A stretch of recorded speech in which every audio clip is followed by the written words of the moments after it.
co-founder at Vetted Biz. At Vetted Biz, we help you find, vet, and finance a franchise or business for sale. Today, I wanted to talk a little bit about franchise payback. When can you get your money back? Isn't that the key question? A lot of people go into franchising so they can be their own boss, have potentially a better lifestyle, and many people go into it for the money. There's all different types of priorities, and it's really important for you to rank what your priority is before you start the evaluation process of selecting a franchise or business for sale. But a key factor to consider is, when can you get your money back? If you're investing $200,000, is it going to take you 2 years to get $200,000 in profit? 3 years, 4 years, 5 years? So there are some questions to ask when you're talking to franchisors, when you're reviewing their franchise disclosure document, as well as when you're talking to franchisees. So the key item is the investment. What is the prospective investment range? And what do you think it would be for you and the community that you live in to open that franchise? It's really important to talk to the franchisor, talk to franchisees to understand what an estimate and plus and minus is for investing to open up a franchise.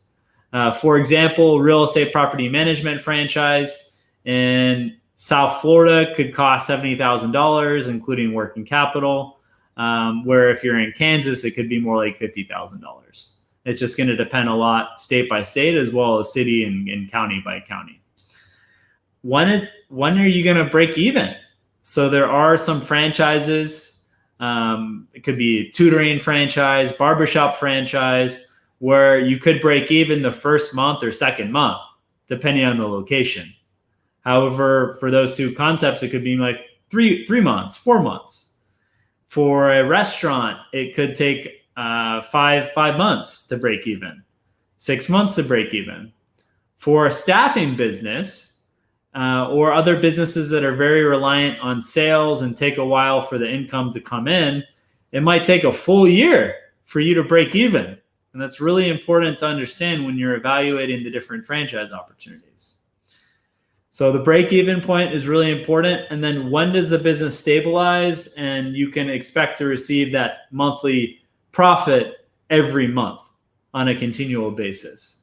So those are two fundamental periods of the business. One, when you break even, and then two, when you're past the business stability point and your profits are slowly creeping up.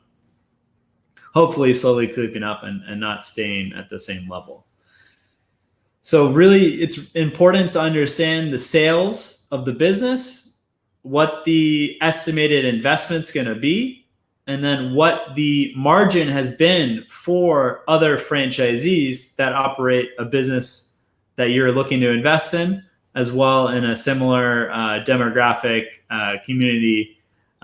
So you could compare a client wants to open up a business in Santa Monica to compare it to another trendy area of California that rents are higher, but also there's a higher disposable income. So it's really important to understand the average sales, the range of sales, average margin, range of margin, and usually get that from the item 19 of the franchise disclosure document, together with discussions with the franchisor as well as franchisees. You should talk to 4, 5, 6, 10 franchisees until you're comfortable enough with the financial figures that you can then fine tune your model. And we can help you with creating an Excel model to really forecast out what that expected payback is. What's good in terms of a payback? If you're working full time in the business, I'd say 1.5 to 4 years max for investments below $500,000. So you invest $100,000. I want to get that $100,000 back in about 2 years, 2.5 years. That'd be ideal. If it's looking like past 4 years, I'm going to look at some other opportunities.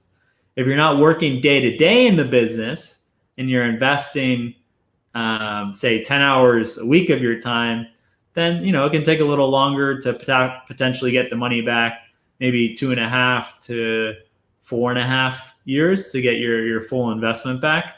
But I wouldn't want it to be much more than 5 years. And if it's something that's truly hands off, where you're only working 5 hours a month in the business, it could then go further on to say 5 years, 6 years to return your capital back. It's really important to look at a few different factors. I mentioned sales, the profit margin of the business is very important, and then the investment level. A big red flag is when average sales are lower than the investment amount. So say you invest $500,000, average sales are $400,000, and the profit margin's 10%. $40,000 that you can expect to be making year to year, and it's going to take you a long time. It could take you 10 or more years to get your money back. So those are 3 really important factors to consider. What are the top line revenue? What's the margin? And how much does it cost to invest in the business? Appreciate everyone joining today. Again, this has been Patrick Findaro with Vetted Biz. We're here to help you find, vet, and finance a business for sale or a franchise. Stay tuned for future live streams. Thanks.